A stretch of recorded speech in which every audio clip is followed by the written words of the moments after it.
Absolutely. You want to bring in the young people, yet they tried to put Spider-Man on the bases on the side, and baseball lost it. And this is the ridiculous backwards thinking of baseball.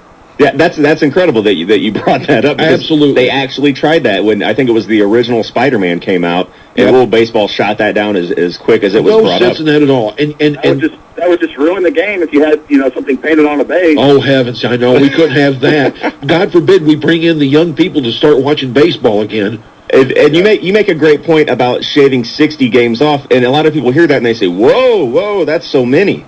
You would still have the longest regular season in all of professional sports, even if you took 60 games away.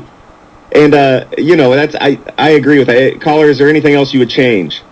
No, that's probably it. Shaving the games and trying to reach the kids. Yep. All right. Hey, thanks a lot. Good call. Thank you very much. Anyone else who'd like to add in 529-1450? Glad to hear from you.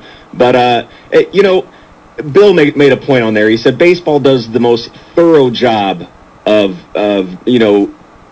deciding who the best teams are and the worst teams are. And you can't argue that 162 games, you're going to separate, you're going to see who's good and who's not. But, I would argue that it's almost too thorough.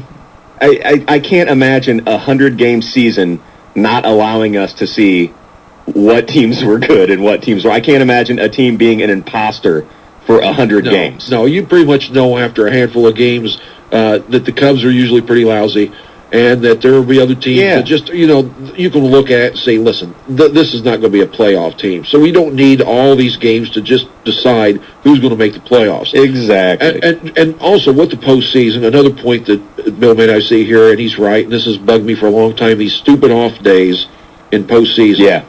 It just drags. I mean, we're going to end up having Thanksgiving dinner and watching the 7th game of the World Series. They keep going this route. And that's right. I mean, you get it on there. Get it every day. One of the beautiful things about the NBA playoffs is there's a game every day, at least one, until like the very end. Don't give me off days. Give me action. That's what I want. Something else that I would want to add to baseball, and Bill says it's already there, it's just not enforced, is a pitch clock. I mean, it is. It's been there for quite a while, but it's not, like you said, it's not enforced. And it's the same thing for guys in the batter's box. They used to have, I can't think of who it was, the human rain delay, or anyway, some player would step out. Mike Hargrove would step out, and Skip Schumacher does this now. He'll step out of the batter's box, has to readjust each glove after every single pitch. See, you can't. That takes so much time. It's so obnoxious. The umpire has the ability to say, "Listen, get in the batter's box and let's go here," but they just don't do it. See, and that's what I say. 20-second pitch clock. That ball's coming. So if you're not in the batter's box, if you're scratching yourself or adjusting your gloves, you're going to miss the ball because it's coming. That's what I say. Enough of this nonsense of standing around. Walking inside and outside of the box and adjusting your gloves and shaking off pitches. And I just get the ball in play. Let's see this game. Let's see this happen. Enough standing around. There's more. There's a lot more, but we got to take another break. So don't go anywhere.